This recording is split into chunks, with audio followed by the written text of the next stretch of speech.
1953, Daniel Briez s'intéresse dès l'adolescence aux philosophies, à la métaphysique et aux sciences ésotériques. En 1989, à la suite d'une profonde crise personnelle, il entreprend des recherches dans le domaine de la couleur, dont il devient un des spécialistes. Créateur des parfums de couleur sous la marque Alteara, il y consacre 8 années jusqu'en 2007. Parallèlement à cette démarche, il se consacre à sa deuxième passion, l'étude énergétique et vibratoire des minéraux. Autodidacte, conférencier et auteur, il enseigne depuis 1991 sur de nombreux sujets, l'énergétique, la lithothérapie, l'ésotérisme, le channeling et la chromathérapie. Il est l'auteur de 8 autres ouvrages sur ces différents thèmes. Bonjour Daniel. Bonjour. Alors tu es acteur de la filière minéralogique depuis environ 40 ans et tu es également auteur de différents ouvrages, on va dire, autour de l'ésotérisme, dans les domaines de l'énergétique. Tu es également, où tu as été accompagnateur de voyage et puis récemment tu as écrit le livre Cristaux et Quantique. Quelle est la pierre angulaire sur laquelle se fonde ton travail? Est-ce que tu ferais... Ouais, j'ai fait exprès. C'est une question amusante. Oui, tout à fait. Pourrais-tu nous parler de ta vision novatrice et créatrice du quantique? Alors, c'est très curieux ta question parce que la pierre angulaire qui a été au démarrage de 40 ans d'intérêt pour les minéraux et qui a tout fait en fait, c'est le diamant, qui est une pierre avec laquelle je ne travaille pas. Donc pourquoi? Parce que tout simplement on n'a pas de carbone dans le corps, carbone pur, et que le diamant sur le plan minéralogique est inapproprié pour avoir une véritable action énergétique sur le corps. Donc c'est la seule pierre du domaine minéralogique avec laquelle je ne travaille pas. Alors la question donc c'est par rapport, j'imagine, quelle est la démarche, le cursus qui m'a amené à cette vision minérale du quantique. Faut savoir que la pierre, pour moi, par principe, par définition, est quantique. D'abord, qu'est-ce que c'est que le quantique? Le quantique, si on peut le définir simplement, c'est ce que dans la tradition bouddhiste on appelle la vacuité, c'est-à-dire l'état de naître et de non-être, c'est-à-dire un état en fait où le mental n'intervient pas, où le temps n'intervient pas, où il n'y a aucune projection mentale entre le passé, le présent et le futur, et où on est simplement dans l'expérience de l'instant présent. Bon. Pour définir simplement, c'est ça. Bon. Ce qui nous donne accès à ce moment-là, dans l'instant présent, à l'ensemble des champs de réalité qui sont les nôtres, puisque d'une part, ça c'est Einstein qui l'a démontré mathématiquement, le temps et l'espace tel qu'on le conçoit sur le plan linéaire n'existent pas. Hein. Donc on a en fait des temps discontinus, simultanés, d'une multiplicité totale, et on est dans des milliards de temps à la fois. Et à partir du moment où on est dans un espace, dans une croyance d'un espace-temps linéaire, on se coupe de ces champs de réalité parallèles en fait. Et évidemment, on se coupe de l'information contenue dans ces champs d'identité parallèle. Et évidemment, notre vision à ce moment-là est très étroite. La déperdition énergétique qu'on va avoir de par ce fait va être énorme. Moi, je pense qu'un quelqu'un qui n'est pas dans le quantique fonctionne à 5% de son potentiel. Donc il y a 95% qui sont brûlés, en fait, par des projections de tout ordre. Et ça pourrait faire en fait une vision personnelle qui est très très erronée, en tout cas très parcellaire, et qui ne donne pas les résultats d'harmonie auxquels chacun aspire d'une manière très légitime. Donc c'est pour ça, l'intérêt du minéral, c'est que le minéral, quand il sort de terre, à condition qu'il ne soit pas abîmé par les intervenants sur le minéral, donc il y a des conditions, pas d'exploitation à l'explosif par exemple, il faut que ce soit extrait que par des moyens mécaniques, donc voilà. que les intervenants soient dans des bonnes conditions de vie, hein, et que la pierre soit respectée, évidemment, sur toute sa filière. Et à ce moment-là, la pierre garde son empreinte quantique, puisque la planète Terre, c'est une entité en tant que telle, qui n'est pas dans des systèmes de croyance, qui est dans l'univers, hein, comme n'importe quelle autre planète, et qui circule, hein, dans cet univers. Et donc on a là une source de produits quantiques à notre disposition, sans qu'on ne fasse rien, avec des caractéristiques bien déterminées, puisque chaque pierre a des compositions spécifiques, chimiques, biochimiques, qui ont des incidences sur le corps d'une manière extrêmement efficace. Et le simple fait de tenir une pierre dans la main, entre sa fréquence vibratoire, sa composition biochimique, sa composition de cristallisation, donc, et la vibration qu'elle émet, a un effet direct et sur sa le corps. couleur aussi. Et sa couleur, bien évidemment. Ouais. A un effet direct donc sur le corps humain, sur l'humanoïde. Donc si je comprends bien, c'est vrai que moi j'avais une vue partielle sur l'utilisation des cristaux, des minéraux. En fait, tu es en train de dire que avec ça, c'est un travail multidimensionnel. C'est plus que ça. C'est plus que ça. En fait, le minéral, quand on l'observe à l'heure actuelle sur le plan thérapeutique, c'est la lithothérapie, hein, classique. Hein. On la restreint vraiment sur des champs opérationnels. Hein, c'est-à-dire que telle pierre va avoir tel effet sur le corps, sur le sang, sur la lymphe, etc. Bon, alors c'est avéré, hein, il n'y a aucun problème là-dessus. Mais depuis 30 ans, on ne considère la pierre que là-dessus. Hein. Et on n'a absolument pas perçu, d'une part pour plusieurs raisons, hein, la pierre ne va se révéler à nous que quand on a quand même développé un certain niveau de sensibilité, et puis surtout quand on a dépassé ces niveaux premiers, hein, de thérapie. Hein. Donc pour moi la pierre n'est pas thérapeutique, pour moi la pierre est un support de conscience, hein. Ni plus ni moins, en sachant que on peut se poser la réflexion suivante. L'homme a quand même fait beaucoup de choses sur le plan de la recherche. Il est capable de créer un certain nombre de cristallisations en laboratoire. Est-ce qu'il est capable, en tant que tel, en laboratoire, de créer tout ce que la Terre fabrique toute seule?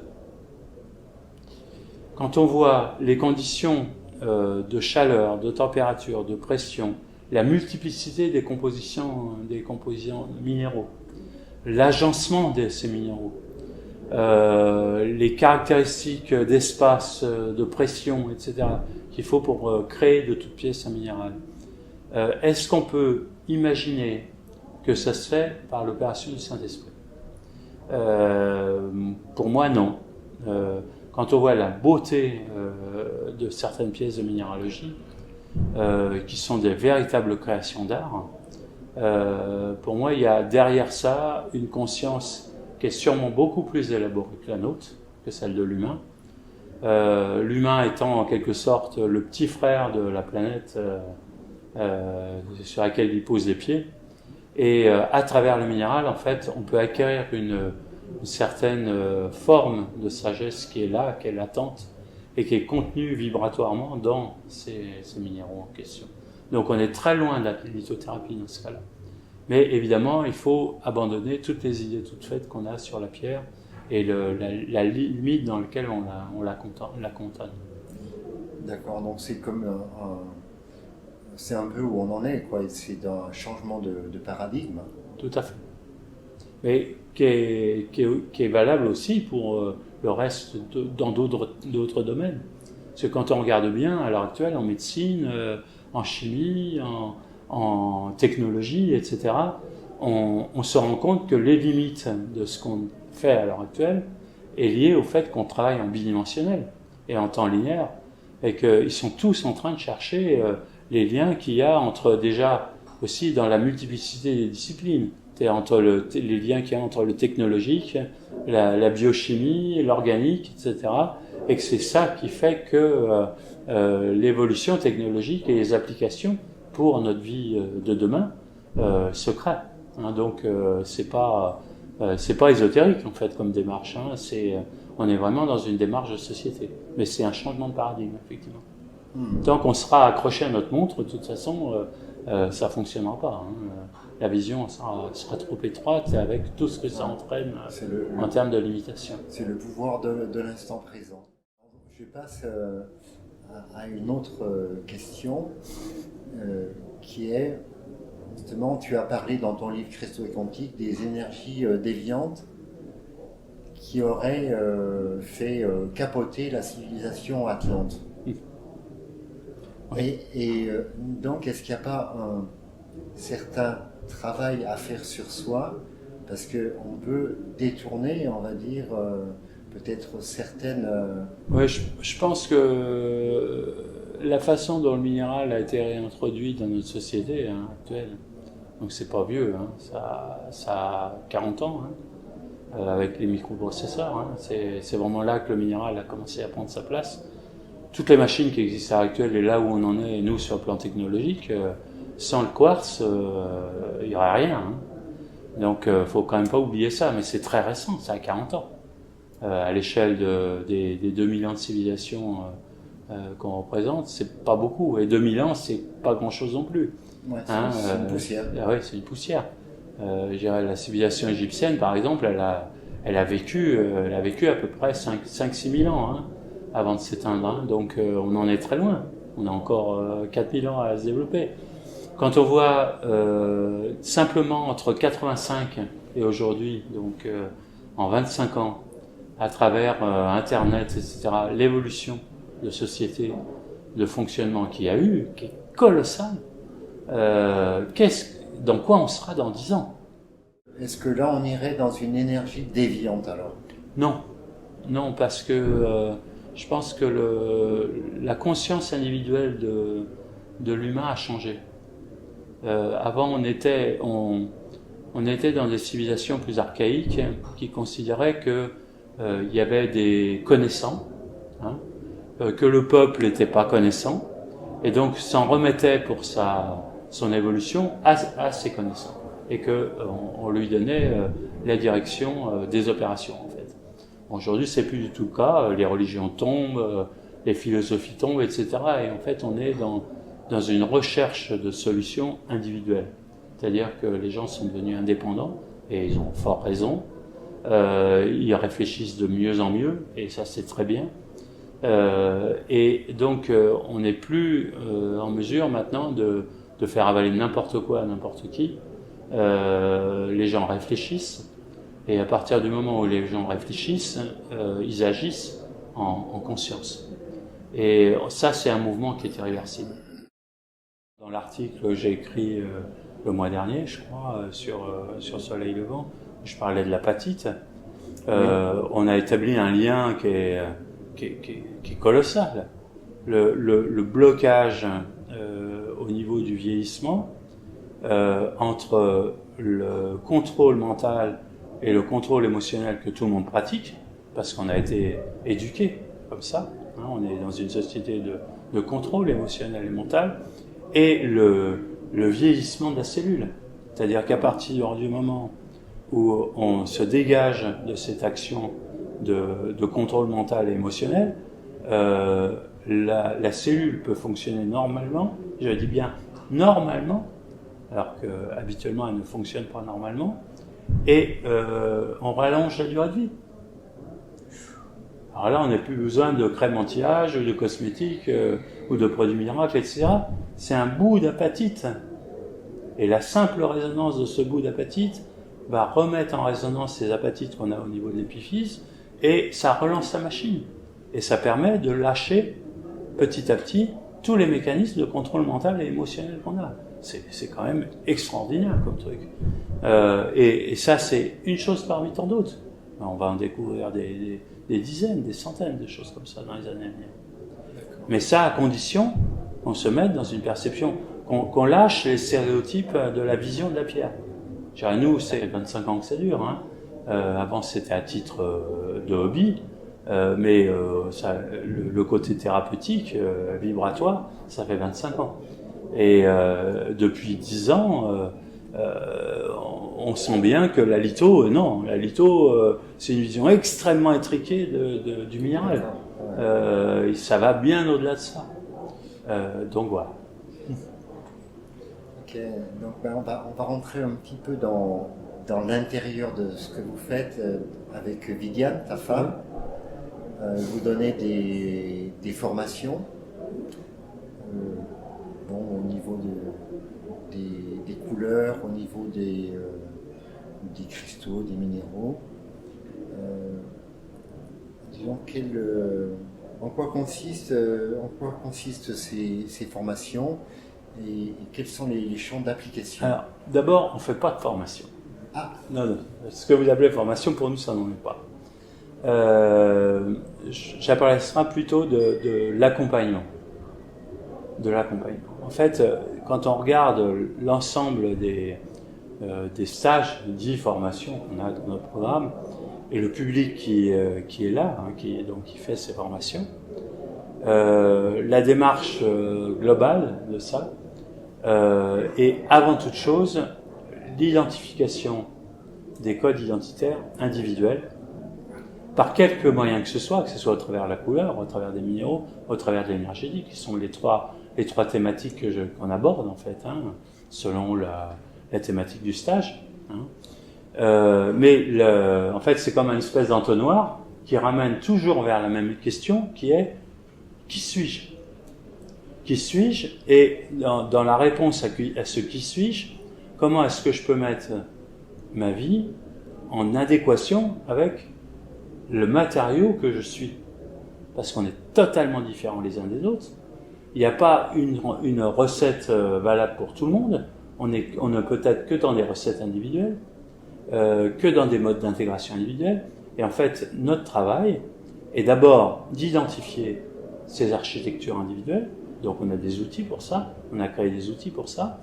Et sur la base de ces outils personnels que détient le stagiaire, mais lui montrer comment on peut mettre en œuvre les déséquilibres qu'il y a sur cette architecture pour intégrer sa propre architecture. Et à partir de ce moment-là, à partir du moment où cette architecture est pleinement intégrée, la personne a un déploiement en fait de ses énergies vitales normales, aussi bien au niveau de la santé que sur le plan affectif, que sur le plan de la dynamique et de la conscience. Et après, elle vit sa vie normalement, confortablement, amoureusement, sans plus se poser de questions, parce qu'elle sait qui elle est. Et elle va pas aller chercher des trucs qui ne lui correspondent pas. Elle va savoir exactement ce qu'il lui faut, et elle va plus être dans des incertitudes, etc. C'est très très précis comme travail. Donc, on appelle ça formation parce qu'on ne veut pas appeler ça autrement. Peut-être qu'on appelle ça autrement dans quelques temps, mais de toute façon, c'est un espèce d'entonnoir qui amène la personne à dire bon, qui je suis et comment je mets en œuvre qui je suis. Mais là, comment je mets en œuvre qui je suis, de toute façon, c'est la stricte résultante de qui je suis. Donc, une fois qu'on a répondu à la question qui je suis et qu'on est complètement en harmonie avec ça, ce qu'on a à en faire, de toute façon, ça vient tout seul. Ça se présente comme par miracle. D'accord. Et ce qui vous appelez les thèmes de cristaux. Oui, c'est ça. En fait, dans les outils, vous avez le thème de cristal, vous avez le chromothème.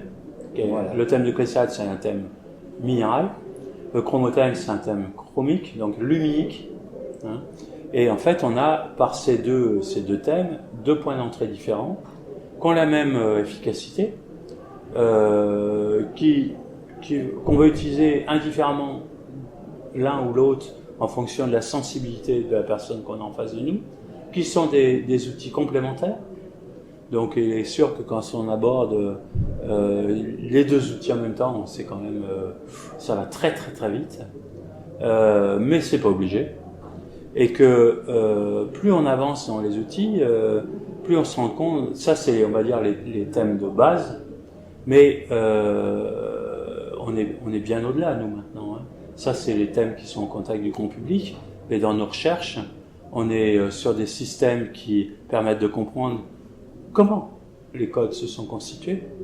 C'est-à-dire, qu'est-ce qui fait que une fréquence de conscience amène une fréquence luminique, c'est-à-dire de lumière, amène une couleur et amène une matérialisation corporelle au niveau de l'ADN et cellulaire. Donc on est dans ces recherches-là. Il y a des thèmes, d'autres thèmes qui permettent de comprendre ça, qu'on ne dévoile pas au public parce que ça sert à rien. Ça sert à rien tant qu'on n'a pas, quand on n'est pas rentré dans ces codes identitaires, dans ces codes personnels. Comment les percevoir, comment ces codes identitaires se sont constitués, ça n'a aucune utilité. Mais on est bien au-delà maintenant du premier niveau de codes, qui sont les codes grand public, et qui nous permettent de mieux comprendre la personne et cette espèce de mécanique cosmique qui fait qu'un humain arrive à naissance. Parce que le travail, je dirais, codal qui s'opère avant qu'un humain naisse se fait bien antérieurement à ce que, je dirais, à sa naissance. Alors évidemment, on peut dire c'est la fumée, hein. On peut parler d'âme, on peut parler, là on est dans des champs de perception complètement autres, mais on est aussi dans des champs de perception quantiques. Le quantique n'étant qu'une partie de ça, parce que le quantique est lié au matériel. Il n'est pas lié à des choses plus fines. Hein. Mais il en est pour moi qu'on ne sort pas de nulle part. Hein. On sort de toute façon d'une force de conscience qui existe, et que cette conscience a une capacité de matérialisation de l'humain, de caractéristiques humaines bien définies, et qu'il y a une mécanique cosmique là-dedans. Et on est là-dessus. On est en train de chercher dans ces domaines. Et on en découvre tous les jours. Oui, d'accord, c'est vraiment... Ah oui, c'est... Là, on est dans le transpersonnel à fond. Oui, si on peut même l'appeler comme ça, parce que pour moi, c'est même bien au-delà du transpersonnel. Ouais. Mais ça se pose naturellement quand le quantique est en place, quand l'instant présent est en place, et donc quand la perception individuelle est en place. Parce que à partir du moment où on n'est plus parasité par le passé, le futur, le pourquoi, du comment, du parce que, etc., et où on se contente de regarder, d'observer, les choses vont se révéler toutes seules. Il n'y a pas à fumer de la tête. Hein. C'est le corps qui va chercher, ses perceptions naturellement là où elles sont. Et qui, comme on est fait comme ça, pourquoi, j'en sais rien, hein, mais on a une capacité analytique mentale qui est quand même considérable. Hein. On a besoin de comprendre. Je pense que ça, c'est la raison d'être de l'humain, en fait, hein, de l'humanoïde. Il veut comprendre. Et je pense que c'est la raison d'être de l'humain, d'ailleurs, sur la planète. Hein. Donc, très naturellement, il va toujours plus loin, du plus loin.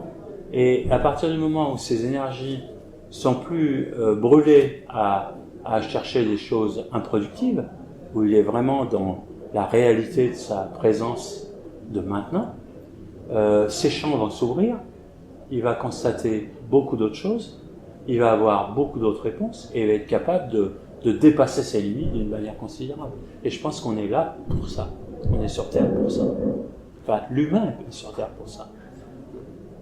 Alors évidemment, il y a des précurseurs, hein, mais bon, je pense que j'en fais partie, mais ce n'est qu'un précurseur. Je dirais,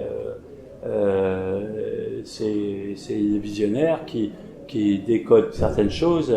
Après, chacun fait son expérience, et de toute façon, en tout état de cause, c'est une expérience individuelle. Et ça ne peut être que ça. Mais c'est accessible à tout le monde, sans aucune difficulté, aucun niveau bagage intellectuel particulier. Moi, je suis un autodidacte, hein, à 100%. Je suis pas un scientifique, je suis pas un ingénieur, je suis pas un chercheur théorique, etc. J'ai aucune formation scientifique. Hein. Et pourtant, dans ton livre Christo et quantique, moi, j'ai trouvé que tu as vraiment abordé de façon simple, oui, qui est à la portée de monsieur et madame oui, tout le monde. Parce que je suis monsieur et madame tout le monde. Voilà, et que, voilà, de faire passer des notions un peu complexes et de le traduire avec des mots simples. Je vais vous faire rire. La physique quantique, ça m'est tombé sur le nez en 98. Hein. où j'ai compris que là, il y avait quelque chose de fondamental. C'est-à-dire que je faisais de l'énergétique depuis des années, je comprenais des choses, ça fonctionnait, mais c'était dans une vision ésotérique. Et effectivement, l'ésotérisme avait des fondements, il y avait des choses justes là-dedans. Mais c'était trop engrammé dans un tas de croyances, de systèmes, etc. Et puis, à un moment, je me suis dit, mais c'est quantique. J'ai commencé à m'intéresser au quantique. Et alors, des bouquins de physique quantique, même de la fac, etc., c'est illisible si vous n'avez pas fait maths sup. Hein. Mais vraiment illisible. C'est indigeste au possible. Bon, moi, alors je me suis dit, mais je ne vais pas utiliser tout ça, quoi. C'est pas ton boulot. J'ai une formation, j'ai fait du droit, j'ai fait de la finance. Enfin, c'était pas mon truc. Mais par contre, mon truc, c'était le vibratoire. Alors, qu'est-ce que j'ai fait?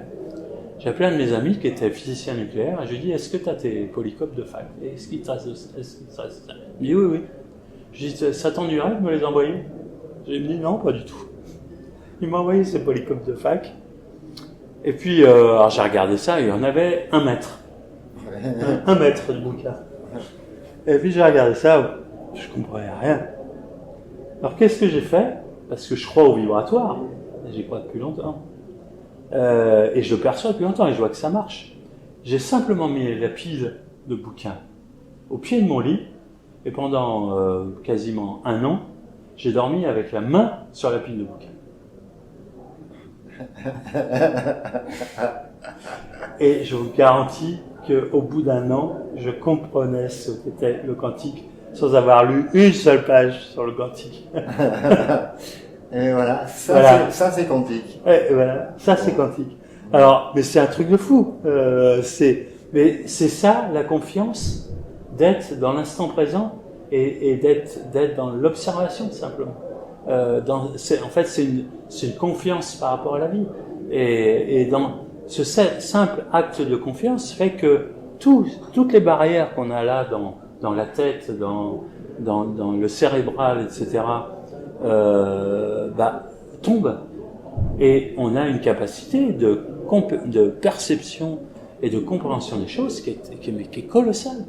Et on n'a pas besoin de bouquins, on n'a pas besoin d'explications complexes. On a besoin de sens, dans les 2 sens du terme d'ailleurs, de sens sensitif et de sens, je dirais, des choses qui aient un sens. Ouais, mais on va quand même pas renier lire les livres. Je comprends tout à fait. Non, je suis écrivain, donc je vais pas relire les livres. Les livres, c'est quoi? Tout le monde parle. Pourquoi j'ai écrit le bouquin Cristaux quantiques? Moi, je suis en contact avec le public toute l'année. Le nombre d'âneries que j'entends à longueur d'année, mais c'est colossal. C'est colossal. Les gens parlent de signes qu'ils ne connaissent pas. Donc, ils sont sur des idées toutes faites, etc. Bon, bref. Donc, et particulièrement les professionnels. Enfin, les gens qui se disent professionnels. Donc, moi, le quantique, donc à partir de 98, ça a commencé j'ai commencé à capter la pierre dans sa dimension quantique. Bon. Alors, je me suis dit, à un moment donné, il faut écrire un bouquin de vulgarisation sur la pierre dans la vision quantique. Parce qu'il faut quand même savoir de quoi on parle, quoi, et donner des premières pistes pour que les gens puissent faire des recherches par eux-mêmes, etc. Donc, j'ai proposé l'idée à des éditeurs. Donc, on a édité chez Tré Daniel. L'éditeur Daniel, il a tout de suite payé. Quand je lui ai parlé du bouquin, il a tout de suite capté. Il m'a dit oui, je prends. Et puis, alors, quand on regarde ce livre, j'aurais pu faire un livre en disant, bon voilà, je prends la pierre et j'utilise la pierre pour devenir quantique. Donc, raisonnement rationnel, etc. Mais je mettais encore en place un système de croyance. Comme 1000 autres. Ouais. Donc, aucun intérêt. Aucun intérêt. Je ne rajoutais qu'une couche par rapport à tant d'autres. Mais le mode d'emploi du quantique, il est contenu dans le bouquin. Il y a un mode opératoire qui est contenu dans le livre. Ouais. Mais il faut aller le chercher. Et le classement des pierres, c'est ni plus ni moins qu'un ordre alphabétique. Donc, on ne peut plus rationnel. Mais, et le quantique, il n'y a rien de rationnel. C'est-à-dire que ça va être le point de départ, il est peut-être à la page 257.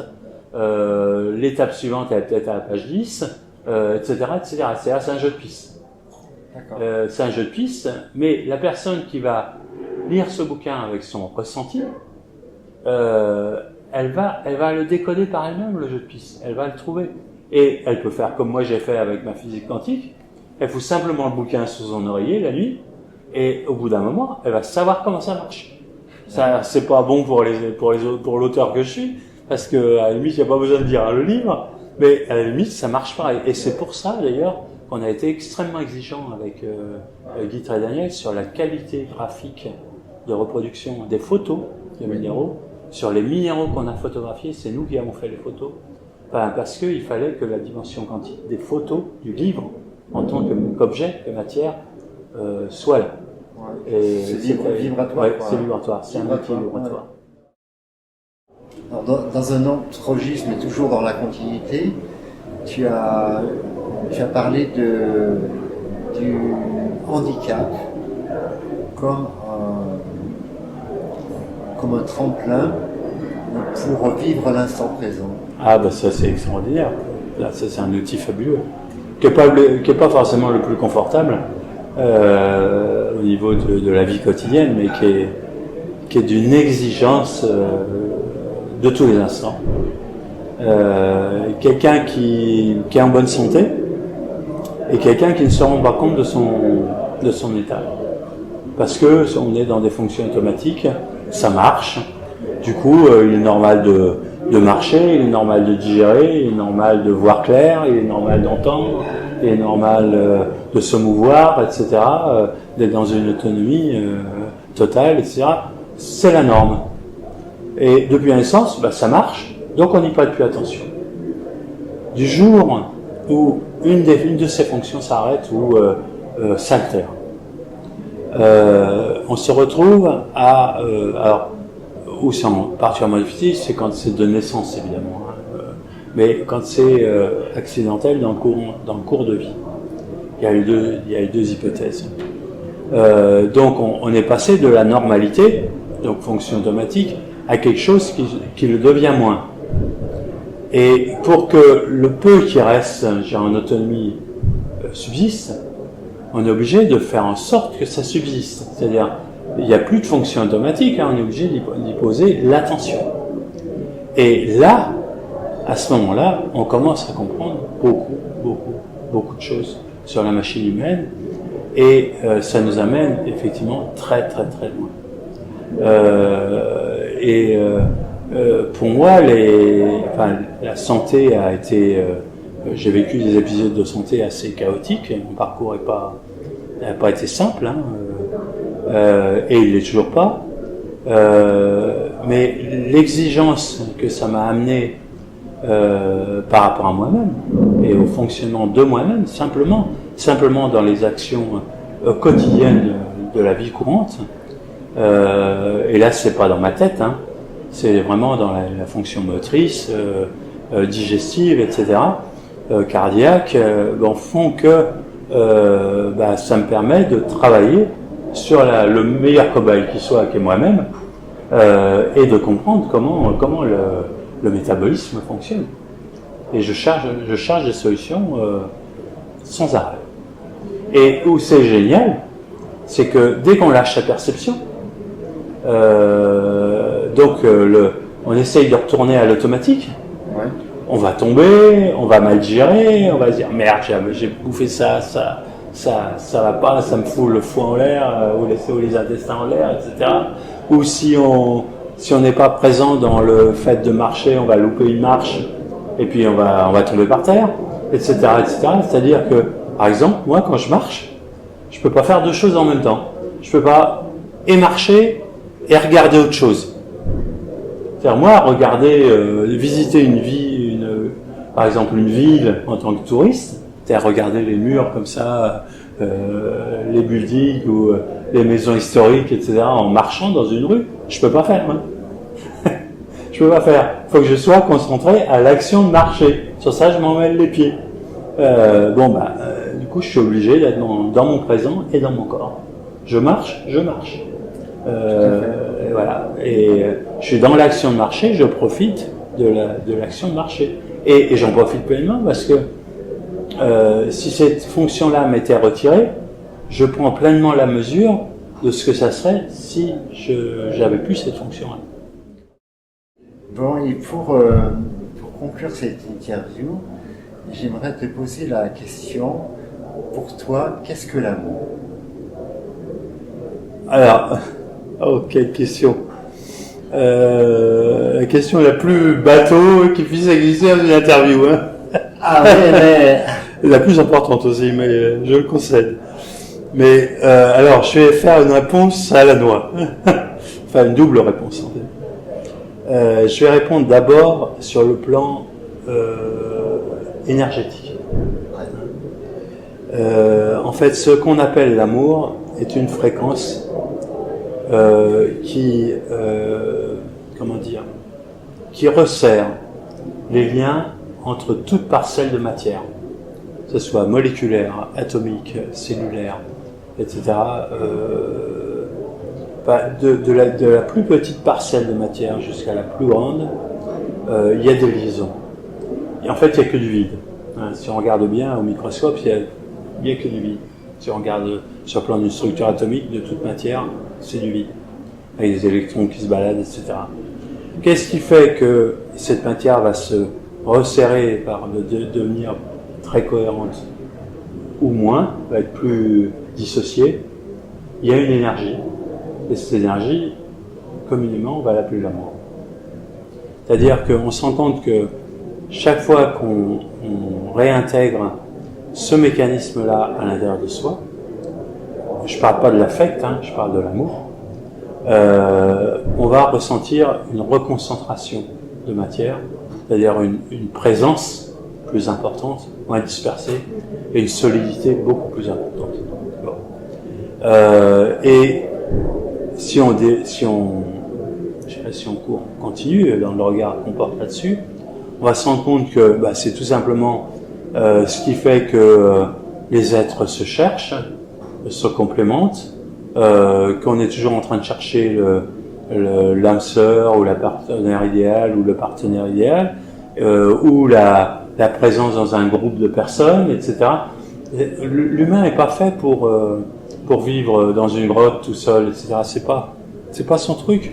Il est fait pour vivre c'est un communautariste. Il est dans une société, il est dans une société et naturellement il va chercher le contact, l'échange, etc. Et cet échange, en fait, pourquoi? Parce qu'il est imbibé dans sa matière de cette force, de cette énergie, et que plus elle est en phase avec lui, et plus il va aller chercher à l'extérieur cette rencontre avec des énergies de même nature. Donc pour moi, l'amour, c'est ça.